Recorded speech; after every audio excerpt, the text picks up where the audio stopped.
everyone, Shintai here, host of the Anime Room, and recently my good buddy Forneverwrold tagged me, and I thought, hey, this will give me a good excuse to finally put something on this channel again. I'm so sorry about the lack of activity on this channel. It's not what I wanted. I actually have some other videos planned and I still do want to get them up. But since they're really long, it just takes a while to get around to them and editing them. But rest assured, there are more videos coming.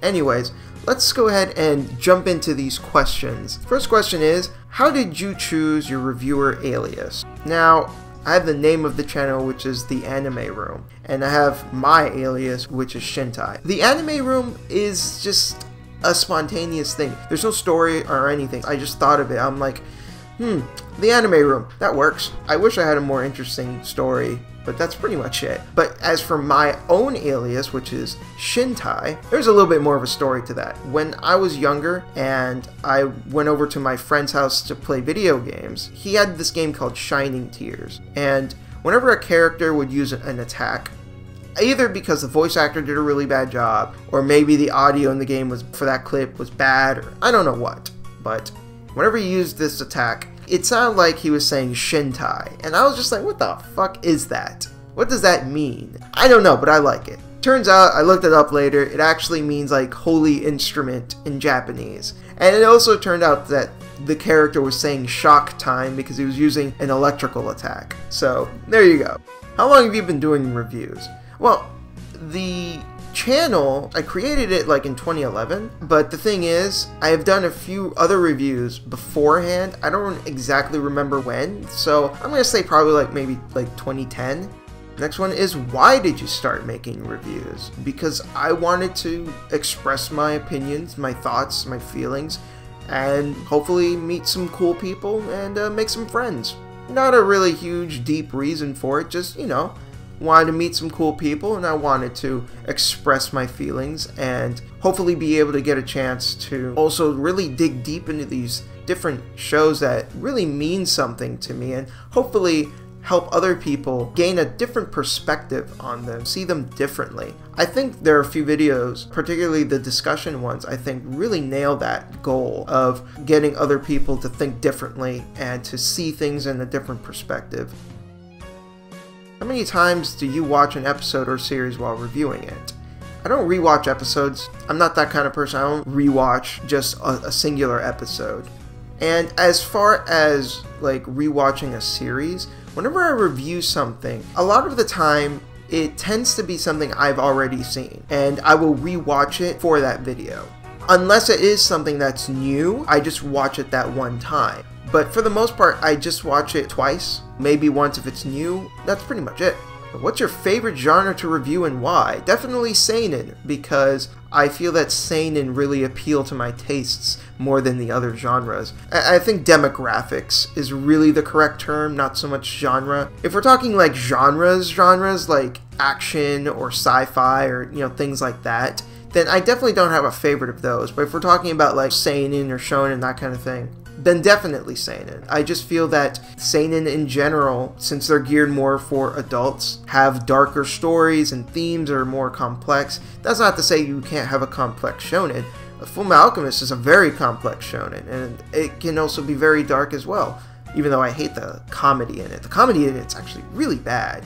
But when the show is not trying to be funny, it's very mature and great, and still manages to be a shonen. And I've heard similar things about Hunter x Hunter, where it is also a really well done shonen that is very subversive and dark. That's the kind of thing that I like. I generally gravitate towards darker stuff, so that's why I prefer seinen in general. What is your most unfamiliar genre? Again, if we're talking about like shonen, seinen, that kind of thing, then it would be josei. I think the only josei I've ever seen is Usagi Drop, and that's about it. That is literally the only one. The only other one I even know about would be Kids on the Slope, which I am only passively interested in simply because Shinichiro Watanabe directed it, and I fucking love that guy. Cowboy Bebop and Samurai Champloo are great shows.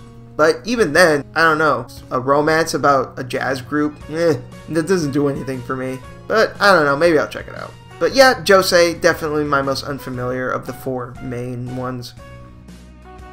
What's one thing that persuades you to keep watching an anime after episode 1? If it doesn't suck.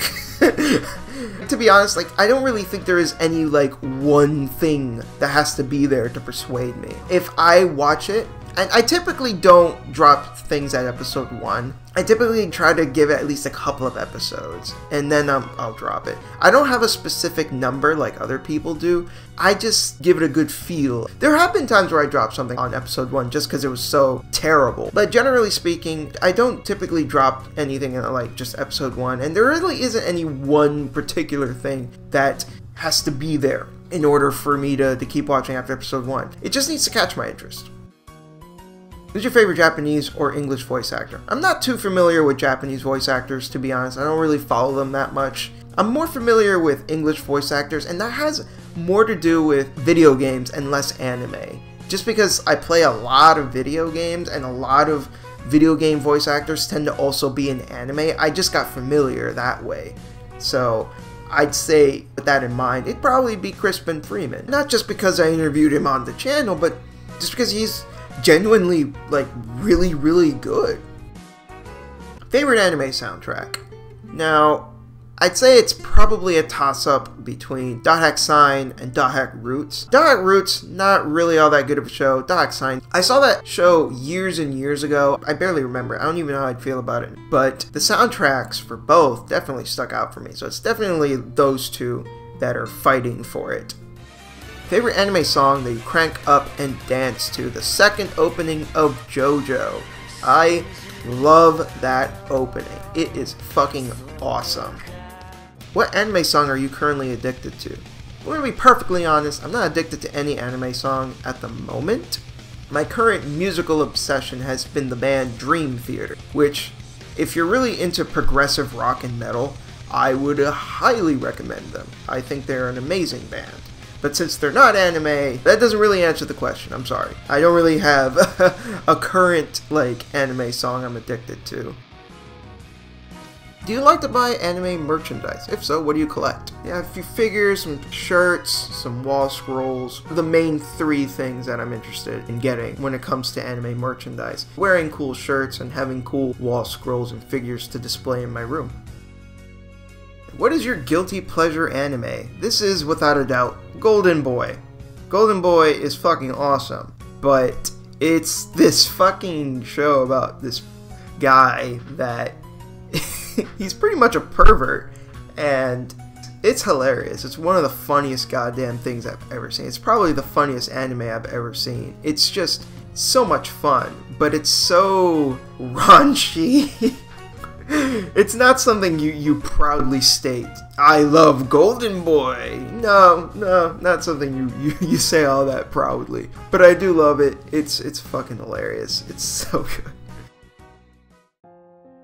What anime made you cry? A few, if I'm going to be honest. I think Grave of the Fireflies is a big one, for sure. That one definitely turned on some waterworks. Clannad, that one certainly made me cry a lot. That was one that really hit me straight in the feels, particularly in the second season, not so much the first season, although I still really like the first season. It's really good. There might be some more, but I can't remember at the moment. Those are the 2 that mainly stick out for me. Favorite food to eat when you're having an anime marathon? It has to be potato chips. I don't like having anything substantial because I always try to give my 100% focus whenever I'm watching something, and potato chips are something that you can just eat without even thinking about it. And I always try to give it my complete 100% focus. No distractions, nothing. Just me and the show. And potato chips to me is the most acceptable distraction. What anime are you currently watching right now? Well, I'm currently watching the second season of I Can't Understand What My Husband Is Saying, which hasn't been as good as the first season. It's not been quite as funny, but, you know, still enjoyable. Been watching Inferno Cop on and off. Despite the fact that that's really, really short, the humor is very hit or miss. So sometimes it's just the funniest thing, and other times it just falls really flat. So even though it's like really short, it's not something I can watch back to back. This is one that's technically on hold, but I plan on going back to it soon, and that is Naoki Urasawa's Monster. I've seen 27 out of 74 episodes, and the only reason why I haven't picked it back up recently is just because I'm very resistant to watching something that is longer than the average length for an anime. If something's like 25, 26 episodes, the average length, then it's pretty easy for me to go through it. But when something's like 70 episodes long, then it's a lot harder for me to get through it. But I did really like what I saw of it, and I do want to go back to it. I do have to say though, I've seen roughly a third of the show, kinda overrated, a little bit, at least based on what I've seen. Don't get me wrong, it's a really good show, but I don't think it's quite lived up to the crazy levels of hype. People have just been saying that this is a masterpiece, and I don't quite agree with that. At least, again, based on the 27 out of 74. My opinion may very well change. I just feel that at times the writing can be sloppy and a little too convenient. Not only that, but the visuals aren't all that great, which, you know, okay, that to be fair is a very shallow complaint to have. You know, it's not something I'm seriously knocking against the show, but it just hasn't been the masterpiece that people have made it out to be. But it's still really fucking good, and I do want to get that across. It is a really good show, and I do want to watch more of it. This is one, I technically only seen one episode, but I really fucking liked that one episode, and I really want to watch the rest of it, and that's Rose of Versailles. It's an older anime, it's like 70s, I think, maybe 80s, I'm not entirely sure, but it's a much older show, but it's really good. It's really interesting. The main character has my name, Oscar, so that's pretty cool. And the final show that I've been watching, which should be an absolute no surprise to anyone, Fate Stay Night's Unlimited Blade Works. And I'm not going to say anything about how I feel, because I'm going to leave that for the video. Thank you very much, Forneverwrold, for tagging me. Unfortunately, I don't really have a whole lot of people to tag, because Forneverwrold pretty much tagged all the people I would have tagged anyways. So the only other person I'm going to tag, and I actually tagged this person before, some time ago, and that is Path of Oblivion. So go for it, dude. You are the only tagged person, so make it good. This has been Shintai, host of the Anime Room. Everyone, take care.